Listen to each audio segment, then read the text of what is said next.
Dalawang NBA superstars na naman ang hindi makakalaro sa preseason dahil sa kanilang injuries. Sina Kawhi Leonard ng Los Angeles Clippers at Joel Embiid ng Philadelphia 76ers ay parehong na-ruled out na ngayong preseason. Unahin na natin si Kawhi Leonard. Ayon kay Los Angeles Clippers head coach Tyronn Lue, hindi na maglalaro si Kawhi sa mga preseason games. Ang focus niya ngayon ay ang patuloy na pag-rehab at 100% condition para makabalik agad sa team. Sa tanong kung makakasama ba siya sa season opener laban sa Phoenix Suns, walang malinaw na sagot si Coach Lue. Malapit na ang regular season pero hindi pa rin natin tiyak kung kailan makakabalik si Kawhi. Mukhang malabo rin siyang maglaro sa kanilang unang laban. Alam natin na simula noong 2024 NBA Playoffs, nagkaroon ng injury si Kawhi at ito rin ang dahilan kung bakit hindi siya sumali sa Team USA sa Paris Olympics.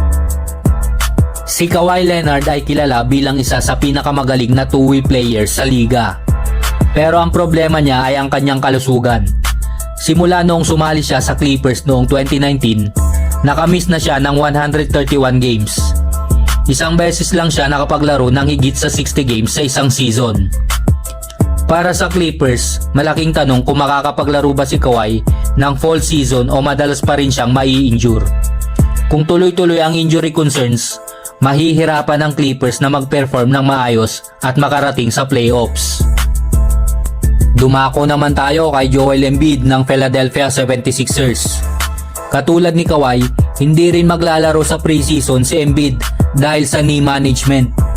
Ayon sa report, kailangan niya ng masusing treatment plan para matiyak na magiging healthy siya sa buong 2024-2025 NBA season.